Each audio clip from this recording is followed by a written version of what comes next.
rappelle bien sûr cette année 2012, année exceptionnelle, avec 3 étapes donc en Franche-Comté, l'arrivée en Haute-Saône à la planche des Belles-Filles de la 7e étape, le départ de la 8e entre Belfort et Porrentruy, et puis ce contre-la-montre qui sera vraisemblablement donc extraordinaire entre Arquesnan et Besançon. J'étais en voiture l'autre jour, il y a 1 an et demi quand même, quand mon téléphone portable a sonné et j'ai vu Christian Prudhomme. J'ai dit « Salut Christian, alors tu m'appelles pourquoi ?» Et il m'a dit « Est-ce qu'une étape contre la montre autour de Besançon, ça vous intéresse ?» Alors je lui dis « C'est inutile même de poser la question. » Il me dit « J'étais sûr de la réponse, puisque ça fait 18 fois déjà que le Tour vient ici, que beaucoup de villes le réclament. La Franche-Comté, c'est la capitale du temps.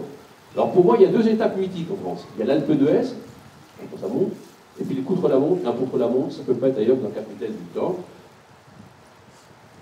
Alors, on va partir d'Arquesnan, ensuite on va passer donc par Lombard, avant dessus, là c'est le côte du Bilan, là il y a une petite côte d'avant, ça casse les pattes quand même. Ensuite, on va redescendre sur Bouchères, on va arriver par Montferrand-le-Château, bien sûr, et à Vanavnay.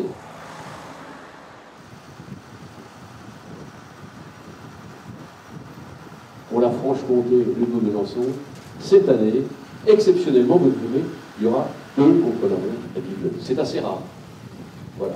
Donc, il y a un lien fort entre l'amitié entre le Tour, parce qu'ils savent ici aussi qu'en Franche-Comté, on a ce sens de la précision, de l'organisation, et que tout va être type top.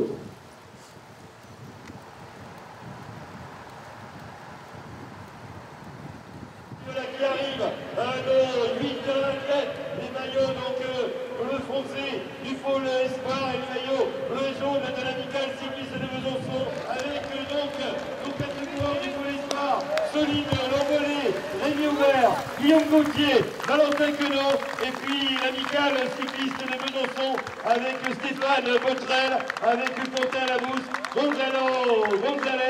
Vous venez de participer à ce contre-la-montre, ce qui sera pour les athlètes du Tour la 9e étape. Comment l'avez-vous vécu? C'était un super parcours avec beaucoup de vent et de la bosse. J'espère que maintenant nos pros seront aussi bien que nous. Il n'y a pas de raison. Vous avez trouvé le parcours très très difficile, Soline? Oh oui, surtout avec les garçons. Alors Soline, au sein du pôle espoir, on va avoir d'ailleurs l'occasion de vous voir avec le président Gilles Dacosta dans quelques instants. C'est-à-dire qu'au terme de cette 9e étape, après déjà l'arrivée à la planche des Belles-Filles, on risque déjà d'avoir des éléments sur le grand vainqueur du Tour. Oui, je pense qu'un mec comme Cadel Evans, il peut déjà faire un peu de dégâts dans le contrat.